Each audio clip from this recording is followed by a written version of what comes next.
Next time on EWTN Pro-Life Weekly, we speak with Senator James Lankford for the latest from Capitol Hill as contentious races for leadership positions unravel in both the Senate and the House. And most young women voted in favor of abortion in the midterms. We'll unravel why.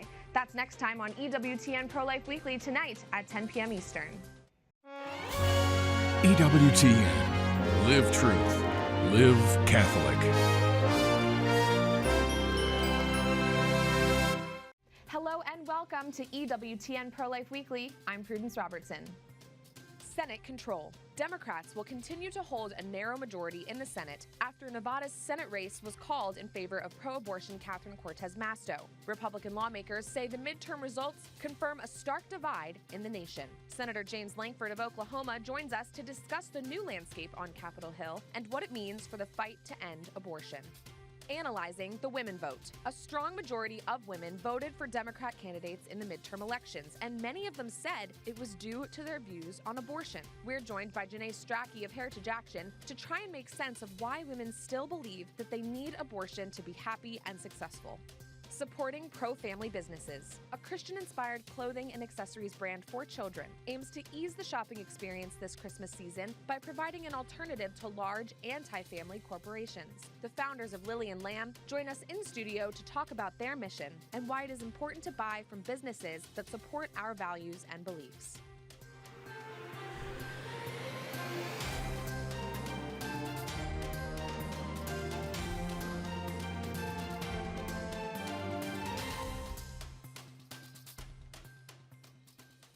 We kick off our show with an election update. Democrats will maintain a razor-thin majority in the Senate as pro-abortion Catherine Cortez Masto was declared the winner in the Nevada Senate race after a long slog of vote counting. Majority Leader Chuck Schumer calls the midterms a victory and a vindication for Democrats. Minority Leader Mitch McConnell describes the extremely narrow margins in both the House and Senate as confirmation of a closely divided nation.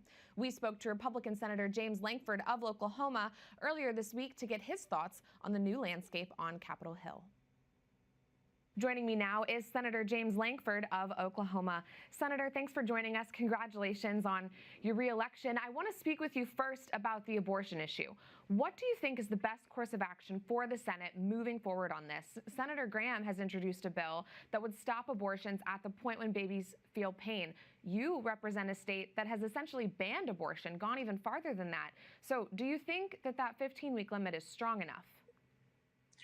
So to me, it's not strong enough on this, but that's going to be a state-by-state decision on this. So there's going to be two different levels of argument on it. One is each state is going to have to be able to come to where they are as a state. What do you value as children?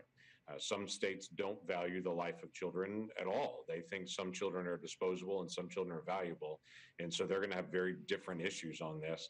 And so culturally within that state, there's going to have to be a conversation on how they're going to do this. But also nationally, we're going to have arguments as well. Years ago, nationally, we banned what's called partial birth abortion because the country thought that was a horrific procedure. And even years ago, when Roe v. Wade was still in place, our nation banned partial birth abortion. We're going to continue to be able to have that argument to say, as a nation, what point do we say as a nation, no matter what your state is deciding, we as a country think that's too far. Now, what Lindsey Graham has brought up is basically a late-term abortion bill to say at the very end, that when this child is most certainly viable and can feel pain, are we going to still have abortions even at that point? So there's that national argument to be able to determine at what point is this too far, no matter what state that you're in. But in each state, there's going to be a different argument as well as what we see. So quite frankly, what the court has done in the Dobbs decision is push this back out to the people to be able to have the argument about how much does our culture value life. And I believe we should value the life of every single child. Let's have that dialogue.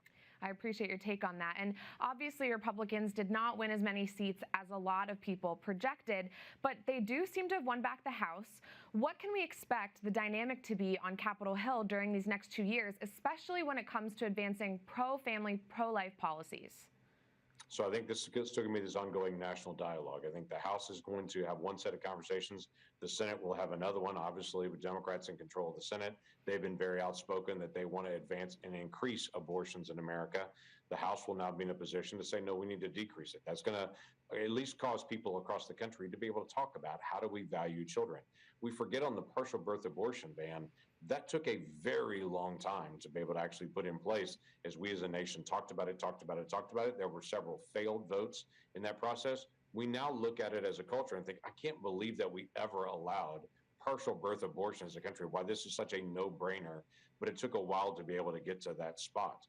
So I think we're going to have that same kind of dialogue now nationally, and we're going to have that same dialogue locally. So I encourage people not only to get involved in volunteering in pregnancy resource centers and finding ways to be able to support moms and dads in those crisis moments, but also in education, talking about it with your children, talking about it with community groups and with college groups. They need to discuss this issue of life. If you're at all articulate in this issue, you need to get out and be able to talk about it. But it also needs to be working on your local legislatures as well in your states to be able to make decisions locally. So again, it's a multifaceted conversation centered around this one thing. Are children valuable? I believe that they are. So let's have that dialogue. All right. Well, Senator James Langford of Oklahoma, thanks so much for joining us. Appreciate your time. Be glad to do it. President Biden's administration is continuing to use America's increasingly dangerous border crisis to advance their political agenda.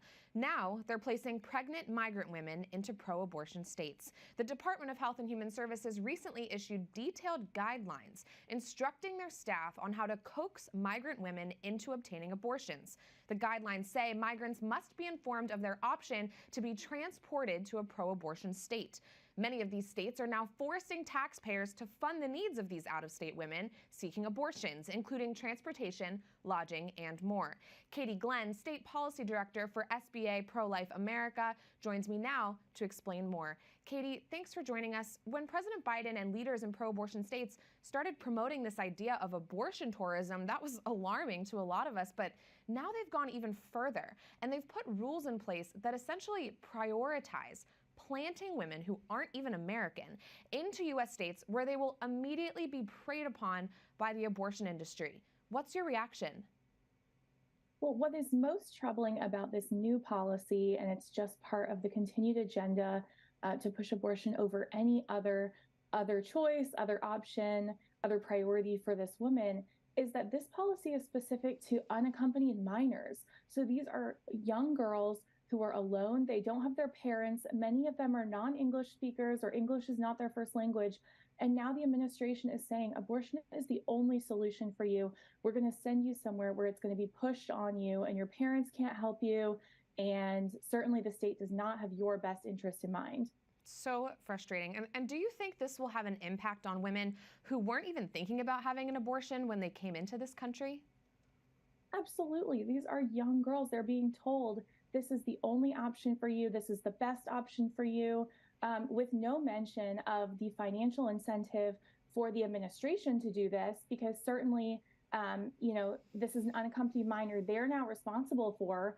So the information she's getting from whoever in the government is telling her to get an abortion is biased. The information she's going to be getting in that abortion clinic is biased. No one has her best interests in mind. And we know that states like California and Colorado are planning to spend an obscene amount of taxpayer dollars on abortions for women who are coming in from out of state in the coming months and years. Can you tell us, will these migrant women specifically be eligible for these taxpayer-funded abortions? Well, it certainly seems to be the goal, particularly of California Governor Newsom, to pay for every single abortion that he possibly can using taxpayer money.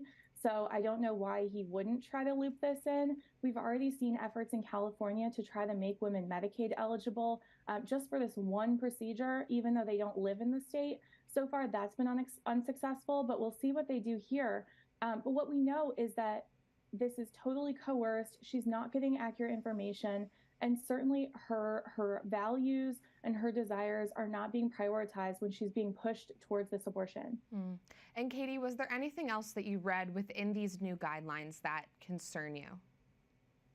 I think clearly just showing that regardless of where even, she might have family in the United States, they are going to put her in a state that has a radical abortion agenda versus where she might be familiar, where it might be closer to home, or where her family might even be.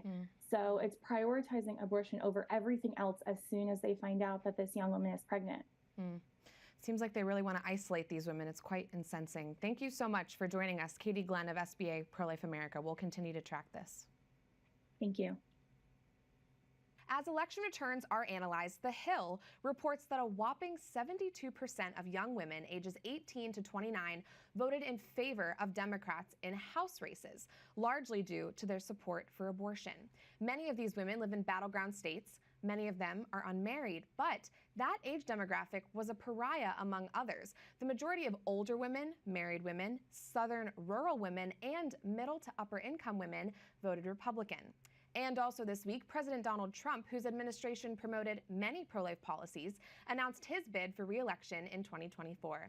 And I'm joined now in studio by Janae Strachey, the Director of Grassroots at Heritage Action. Janae, thanks so much for joining me. I want to jump right in here. These findings beg the question, why do so many young women in our country believe that they need abortion still to succeed and to be happy? And why are they voting for Democrats due to those feelings? Yeah, there was a lot of fear-mongering going on.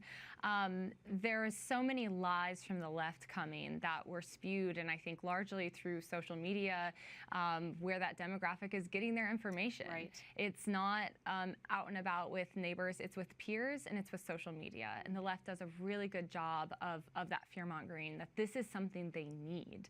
And studies will show that the more someone understands the issue of abortion, the less they're in favor of it.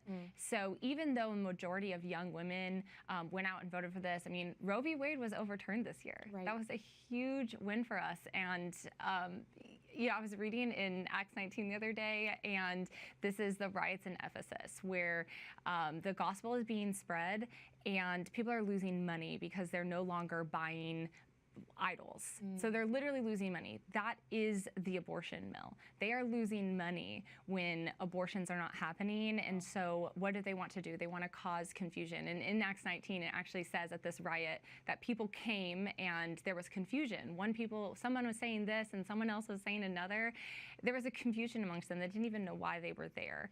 And in the rallies that I've been outside the Supreme Court at and talking with some of these young protesters, it's exactly that. Yeah. There's confusion. They don't know what these laws really say, and they're afraid for their future. Yeah, that's a really insightful parallel. And, as I mentioned before, it's also been noted that unmarried women skewed Democrat. And I came across a study in EV magazine from a couple years ago showing that a lot of people that are unhappy are also unmarried women who don't have children yet. Yeah. So what is it about the Democrats' message, I wonder? I'd love to hear your thoughts. That's pulling these women in, making them think that they're going to be happier. Yeah. Well, unfortunately, this is a direct attack on the family, is what it is. And a lot of these young girls haven't experienced what a strong, stable family looks like. They haven't experienced a strong, stable relationship. And the left and so many people want to paint this as a woman's issue, that only women should be talking about abortion.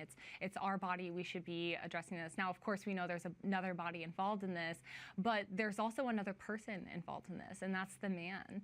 And they need a voice in this as well, and we need men to step up and be strong providers, because at the end of the day, it is a strong family that's going to help heal this issue.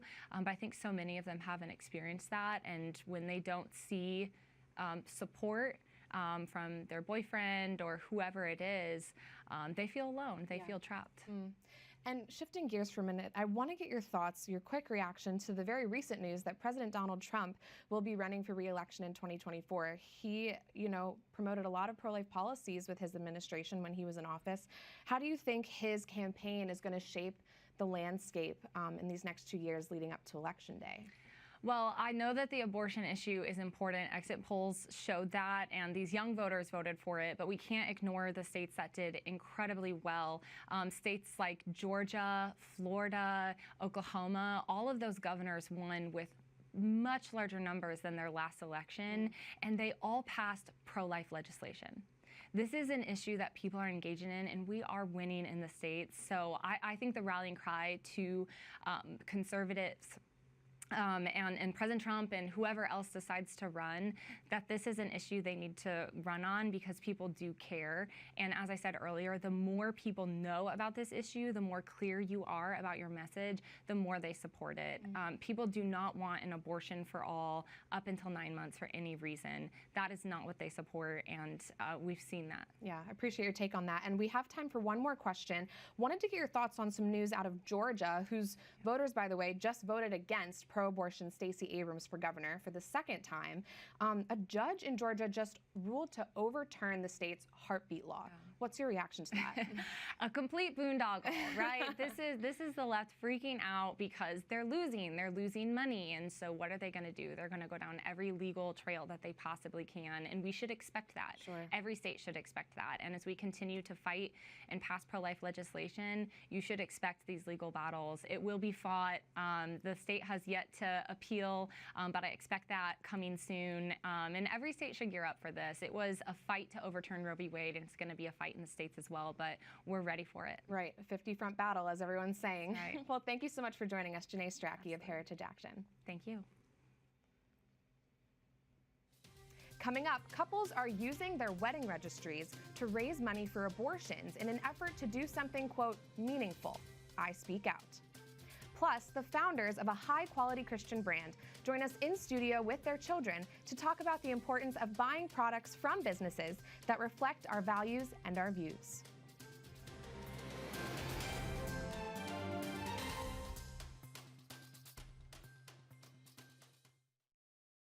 EWTN News in Depth is engaging and informative, but don't just take our word for it. Monse Alvarado is probably the most professional, quick-thinking, and engaged news anchor. I cannot say enough good things about what I heard. God bless your every effort. Your new program is very much needed and on track. Kudos and congratulations on the new show.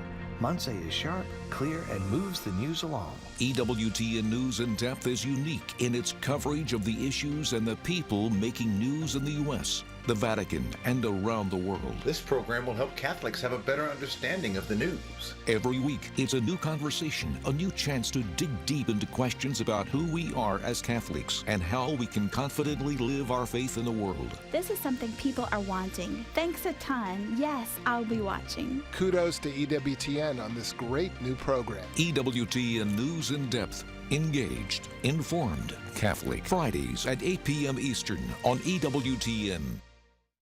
Hi, I'm EWTN radio and TV host Kristalina Everett.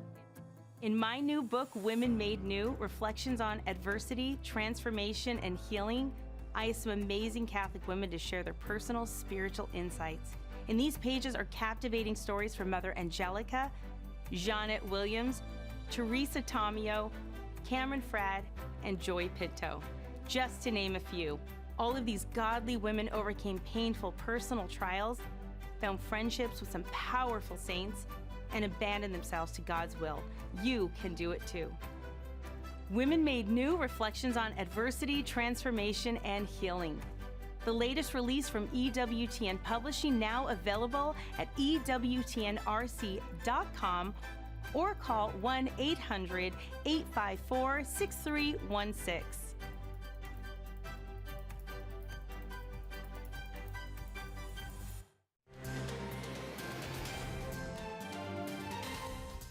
Welcome back to EWTN Pro-Life Weekly. I'm Prudence Robertson. We're seeing reports that couples are using their wedding registries to raise money for the Planned Parenthood abortion regime. That is this week's Speak Out segment.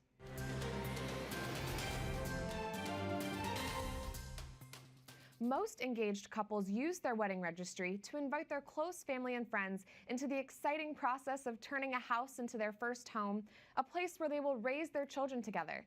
But some couples want you to pay for other people's abortions. A story in the New York Times reports that couples using wedding websites like The Knot and Zola to create their wedding registries have raised hundreds of thousands of dollars for groups like the National Network of Abortion Funds. When couples choose to do this, they are missing the entire point of getting married, which is ultimately to procreate. Nothing could be more selfish and heartless than attempting to force your wedding guests to contribute to the intentional killing of innocent lives. Our message to these couples: stop using an occasion that's supposed to celebrate two lives coming together in order to literally tear two lives apart, the child from the mother's womb. Our message to people everywhere: don't go to weddings where the couple supports their local abortion fund, and don't use wedding websites that are playing an active role in destroying the nuclear family.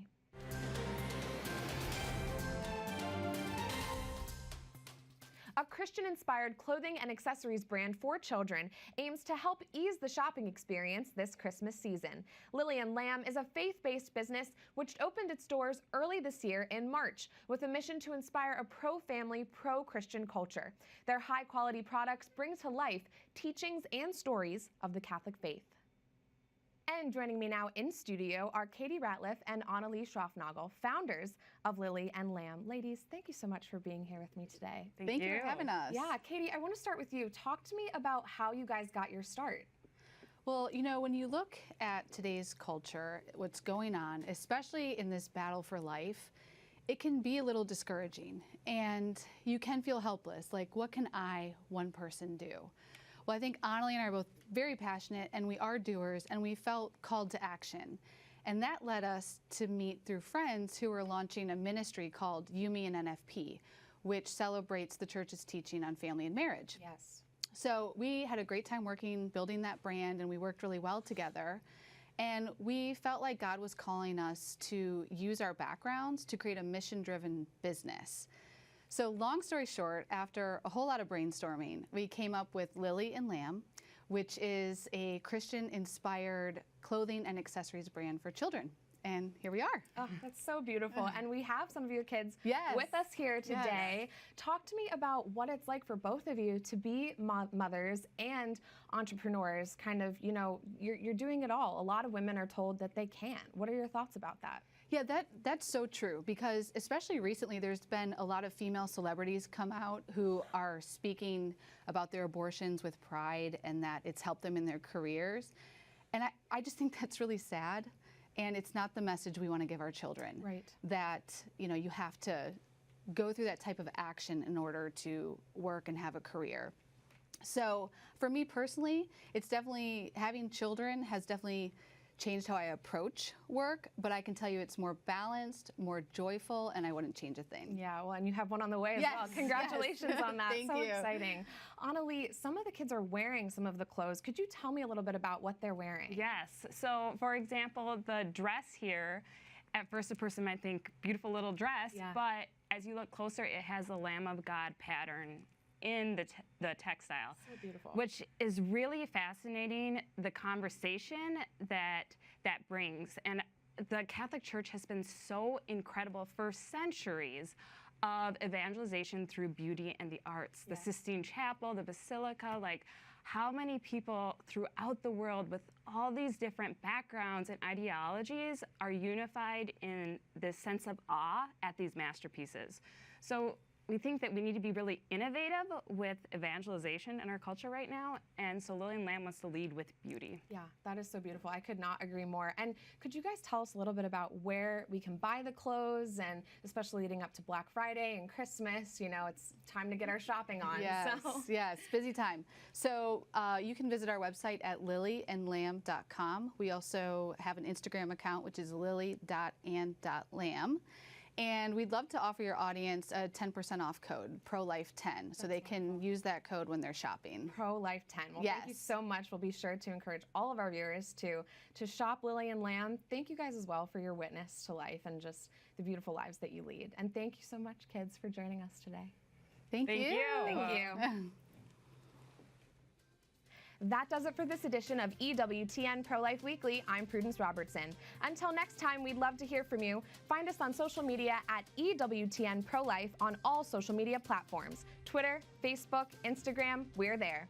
You can also send us a message by emailing Pro-Life Weekly at EWTN.com. We love to hear from you. Remember, life is a gift. Your life is a gift. God bless.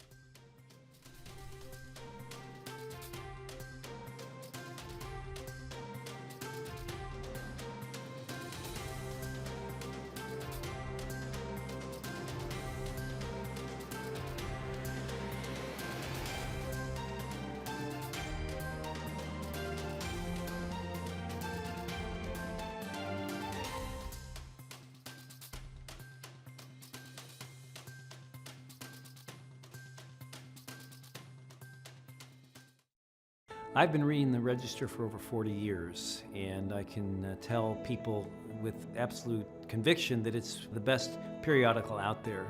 They're honest, they're true, and they give a great perspective. It's important to be able to have a news source like the National Catholic Register where we can go to and make sense and decipher what's going on around us. It also engages the imagination. If you really want to be an informed Catholic, you got to read the National Catholic Register. To get 6 free issues, order online at ncregister.com/TV or call 800-421-3230 and mention code TV. That's ncregister.com/TV or 800-421-3230 and mention code TV. While you're waiting on your first issue, be sure to enjoy our content online. The National Catholic Register. Read faithfully.